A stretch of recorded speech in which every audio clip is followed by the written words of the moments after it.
that Tomide Akinribido, Ondo West Constituency 1, Favor Tomomewo, Ilaje Constituency 2, Taufik Muhammad, Akoko Northwest Constituency 2, and Toluwani Borokini, Akure South Constituency 1. Other incumbent lawmakers that emerged victorious at the polls are Oluwole Emmanuel Ogumola Shoyi, Owo Constituency 1, Majority Leader Oladiji Olamide Ondo East, Ololade Gbegudu Okitupwa Constituency 2, and Abayomi Akinrutan Ilaje Constituency 1, who is winning for the third term.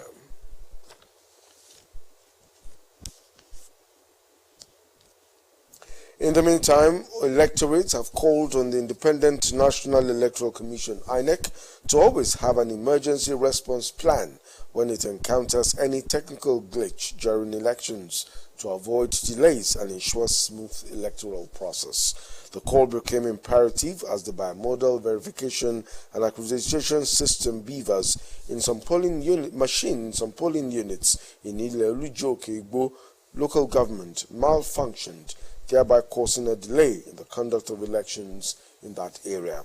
OSRC's Omoshilola Adesoye Ajayi reports that though the turnout was low, it was also an avenue for people to transact their business.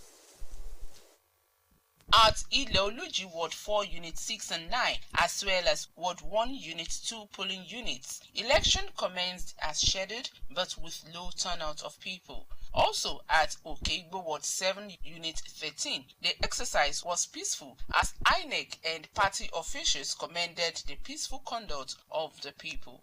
They are well disciplined and we have advised them before and they obey our rules and regulations. The election, the glory of God, we are doing it to the success. There's no issue. We don't have any challenge on ground. And the security personnel are working with us cooperatively. And the beavers, there is no issue with the beavers. We are not facing any challenge on the beavers. And the voters, they are cooperating quite all right. So there is no any problem here. So we are peaceful here. We are having free and fair elections. Then we are okay with the conduct of the INEC officials. The situation was, however, different at Okigbo Ward 7 Unit 14, where party agents lamented the technical failure of the beavers machines and called for adequate backup systems by INEC during elections. The problem we have on this unit is that the buffers camera is having problem. Buffers is won't go for so àwọn INEC officer wọ́n dẹ̀ ti gbìyànjú láti ní kí wọ́n tún ẹ̀rọ yẹn ṣe tó jẹ́ pọ̀lọpọ̀ àwọn èèyàn ti padà sílé. Others, including the Commissioner for Finance, Wale Akinteriwa, expressed satisfaction with the process and charged electorate to consider the importance of elections in entrenching good governance. The turnout has not been as massive as the previous elections, but so far I think everything has been going on well. And in one or two other units that I walked past on my way here, the process seems to be very smooth. There is low turnout, but we are very hopeful that the governor's eventful tenure, since he took over, will speak for him. There is no rancor, there is no problem. But in some areas, the beavers is not working. So they try to rectify. They said they need to reconfigure because of the configuration that they have done for the last one. The people of Okitipupa, Irele, as well as Mai and Ugbo Kingdom, where voting ended in good time, also decried the low turnout. The next elections, everybody must come out because it's a civic responsibility. We owe it a duty to the state to come out and vote on the day of election. The thing is, if the governor was to be involved in this election, the campaign would have been more intense. They would have intensified effort. Everybody, it would have been stronger. The campaign would have been stronger. 90. This was the reaction of some party supporters while sorting and counting of votes at the ward and unit level were ongoing. A reaction of expectations being met. I'm also happy because my party is taking a lead, not through manipulation. See, there's a great advantage in using these beavers. You can't manipulate it. On the other hand, the election created the opportunity for some to make money. Omoshiliola Adesoye Ajayi, Osrc News.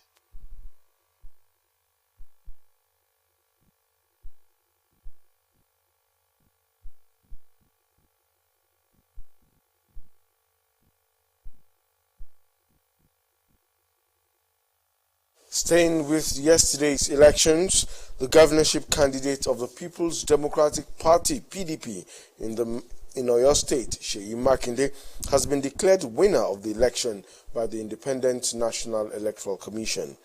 The incumbent governor defeated his challengers, including Labour Party's Akinwale Tayo, as well as a serving senator, Teslim Folarin, of the All Progressives Congress. Makinde polled 563,756 votes to defeat his closest rival, who scored 256,685 votes in the results of the 33 local government areas. Declaring Makinde as the winner, INEC returning officer in the state, Professor Adebayo Simeon, said Makinde, having satisfied the requirements of the law, was declared the winner and returned elected. The National Working Committee of the People's Democratic Party has dismissed a letter purporting that the party had suspended its governorship candidate in Cross River, Professor Sandy Ono. Its National Publicity Secretary, Mr. Debo Ologunagba, stated that the letter of suspension of Ono, purportedly signed by the national chairman Iyocha Ayu and circulating in the social media, was fake. Ologunagba said the alleged letter is an evil design by anti-people elements with the intent to cause confusion within the party, mislead the people of Cross River, and manipulate the governorship election against the PDP. According to him, Ono had served as the governorship candidate of the PDP in Cross River for the 2023 governorship election. And moving on to more political stories, the presidential candidate of the Labour Party, Peter Obi, has expressed sadness over the loss of lives in acts of violence carried out in the governorship and state assembly elections on Saturday. Several incidents of attacks and voter suppression were reported across the country, particularly in Lagos State. In a tweet in the early hours of today, Obi prayed for a quick recovery for the injured. He expressed sadness over the death of Nigerians who, according to him, lost their lives for participating in such a simple thing as an election. Obi condoled with the families of those who lost their lives, praying God to grant them eternal rest and grant their families the fortitude to bear the irreplaceable loss. He also prayed that God will save and help Nigeria out of the precarious situation.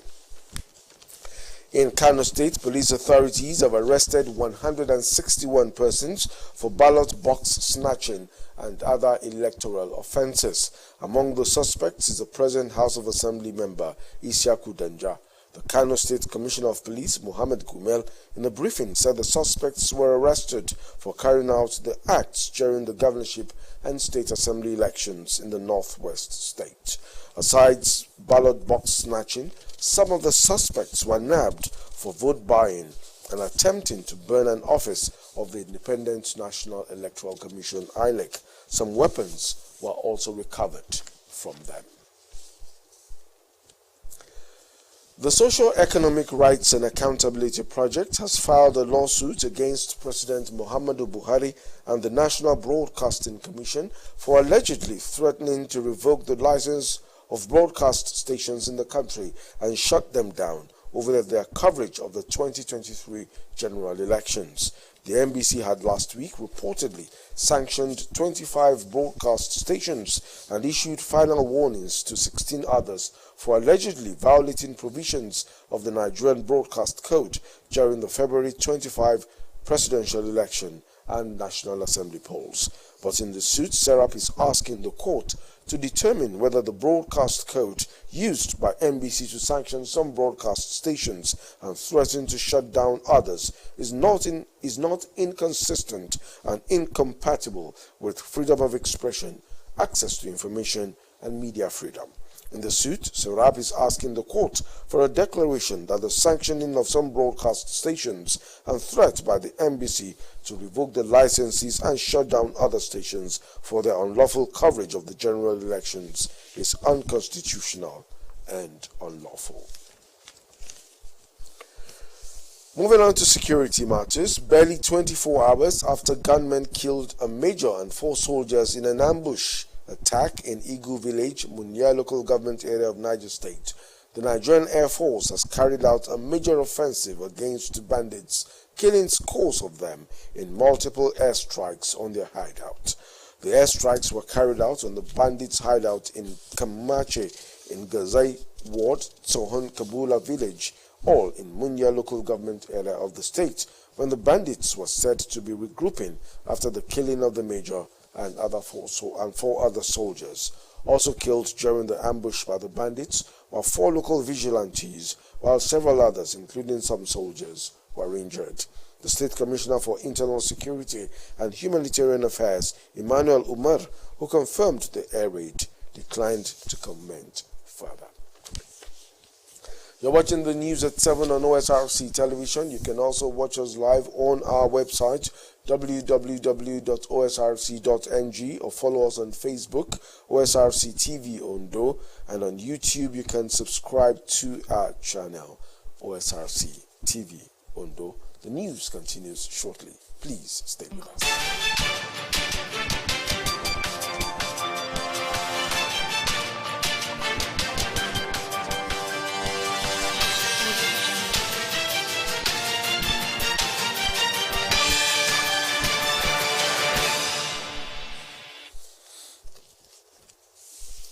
Thank you for staying with us on the news at 7. Friends and well-wishers have joined family members to celebrate the Dean St. Andrew's Cathedral of the Anglican Church or Diocese. The Very Reverend Raphael Agbola has marked his Diamond Jubilee. The birthday ceremony in Owo had guests from far and near who described the celebrant as a genuine lover of God and one who is selfless in his service to humanity. OSRC's Joy Pius captured the mood of the celebration and now reports. God's unending grace and mercy have so far led Very Reverend Raphael Agbola in his life's journey, accompanied with moments of thanksgiving. This called for the convergence of top government functionaries, clergymen in the Anglican Communion, and many other denominations, friends and well-wishers joining the family in acknowledging God's faithfulness in the life of the cleric as he marks his 60th birthday at the Cathedral Church of St. Andrews in Mola Owo in Owo local government area of Ondo State. God inhabits the praises of his people. The Kwara Anglican Bishop, Most Reverend Sunday Adewale, in his sermon emphasized the need for Christians to always acknowledge the grace of God while living according to scriptural dictates. It was an avenue for the celebrant to launch his book, Living a Peaceful Life.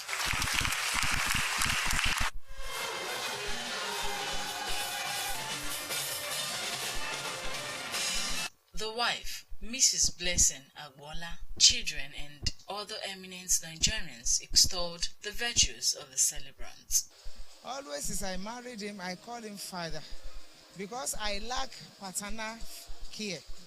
But I've been praying that, Lord, I need a father, not a husband, and the Lord hearkened to my voice. So since then, he replaced my biological father. He will celebrate more of many years in good and sound health. My daddy is a hardworking and very diligent man. He is prayerful. And I pray that as he's celebrating his 60th birthday, the Lord will be with him. He will strengthen him. A simple man to the call with humility.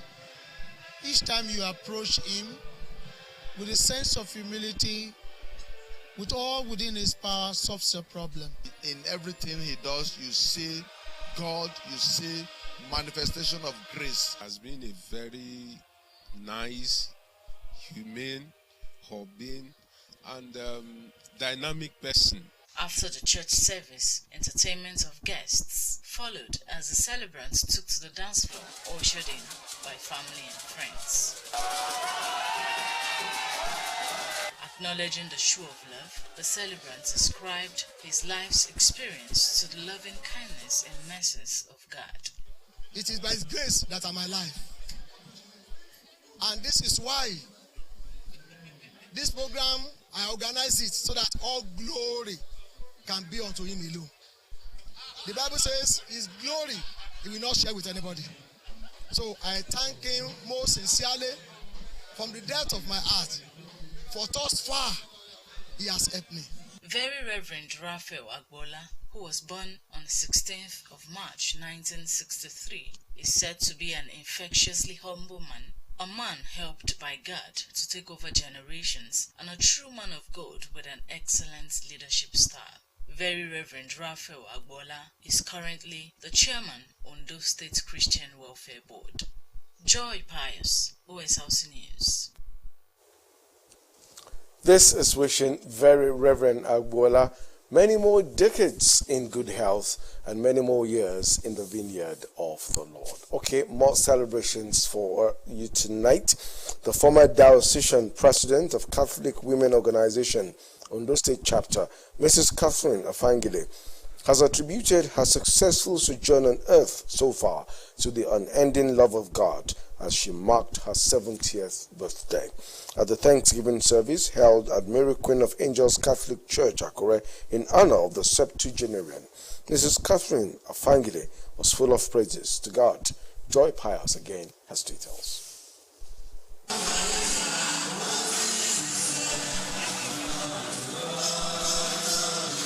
The birthday celebration mass for Mrs. Catherine Afangide, held at the Mary Queen of Angels Catholic Church, Akure, had Christian faithful across the state in attendance. In his sermon, Reverend Father Matthew Ologun, while appreciating God for His light so evident in the life of the celebrants, emphasized the need for believers to reflect on their lives and be open to receiving God's light. Jesus Christ is the good shepherd, is always trying to lead us into His wonderful light. And that is what He did with the blind man too. Led him out of darkness into light. And the man was able to see. He's also calling us out of darkness into light. But are we ready to see? Virtues of Mrs. Catherine Afangide filled the lips of many, including family members and friends, who said she is an asset of inestimable values and prayed to God for more years for her. She's a mother, more than a million mothers, to me, and she has been good all the way, disciplined, But one of the things I love about her is that she's always doing her best to make sure her children do not lack. I can describe my mom as very industrious, loving mother, full of the Holy Ghost. And my prayer for her is that God will keep her in soundness of health, to serve the Lord. Outstandingly selfless and very committed to whatever she does or whatever she believes in. She does her things without pretense. If she says that she's with you, you can be sure of her words. I wish her good life and pleasant things to come in life. With excitement, the celebrants stated that her journey of 70 years could not have been more meaningful without the help of the Almighty God. I give all glory to God, because if it's not God, I won't be here today. Guests were later treated to a warm reception after the end of the Thanksgiving Mass.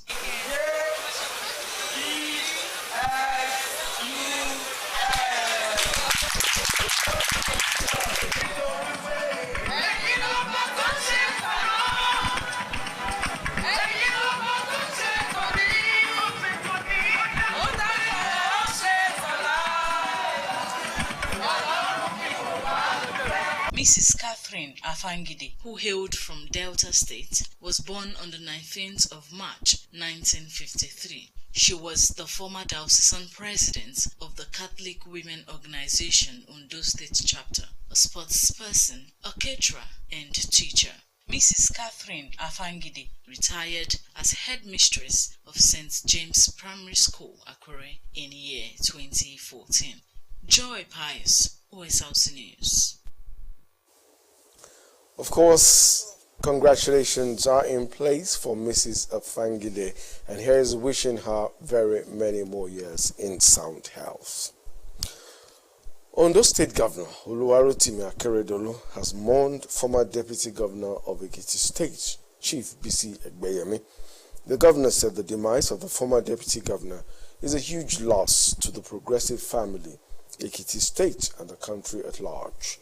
The governor, who recalled their shared communality and brotherliness in their days at Obafemi Awolowo University, Ile-Ife, Osun State, prior to their venture into politics, described the late Egbeyemi as a stabilizer and loyal politician who made remarkable contributions to the development of his state. Governor Akeredolu commiserated with Egbeyemi's immediate family, the government and people of Ekiti State, and members of the All Progressives Congress. Akeredolu said his fatherly role and wise counsel would be missed by all in the progressive family, and prayed God to grant the deceased peaceful rest and comfort his children and the entire family. Moving to the foreign scene, Ghana is struggling to respond to a measles outbreak in the north due to shortage of vaccines. The government says it cannot afford them because of high inflation, but critics blame the government. Oduayo Soya reports. Zainab Adams lives in the city of Tamale, 600 kilometers north of Ghana's capital, Accra. 3 of her children are sick with measles, and she suspects her fourth has too. She has left her business to visit them in hospital. This is really stressful. I had to lock up my shop to be with them at the hospital, and the little money I have is what is spent on their medication. This shouldn't have happened. I tried to get all my children vaccinated against these preventable diseases, but was unsuccessful. Why should the country even run out of vaccines for children?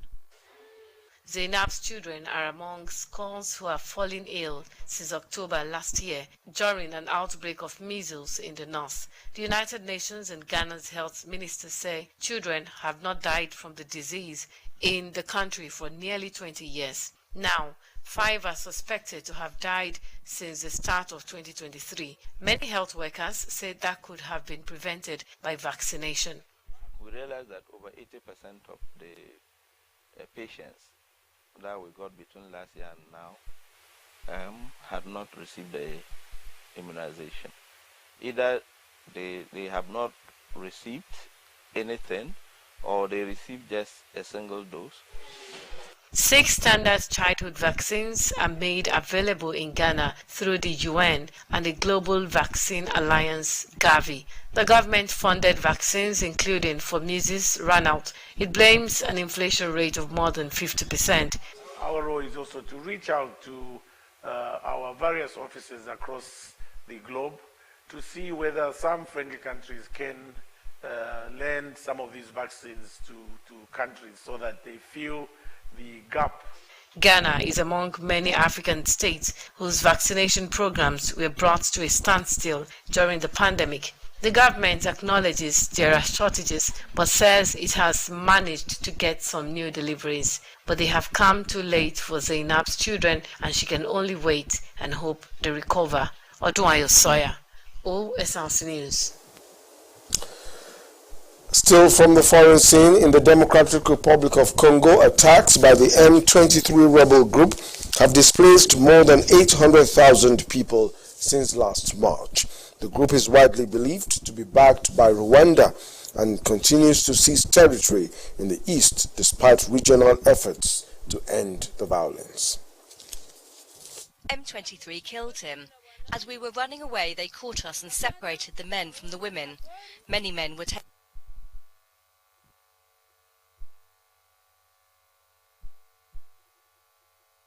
To end the news at 7, another look at the major stories. 3 females have emerged as members of the incoming 10th Ondo State House of Assembly in the election held yesterday, with the ruling All Progressives Congress sweeping 22 out of the 26 available seats. Socio-Economic Rights and Accountability Project, SARAP, has dragged President Muhammadu Buhari and the National Broadcasting Commission to court over threats to seal broadcast stations alleged to have committed infractions in the just concluded elections. And on the foreign scene, we told you that a shortage of vaccines has hit Ghana as measles outbreak threatens lives. That's it on the news at 7. Thank you for being a part of it.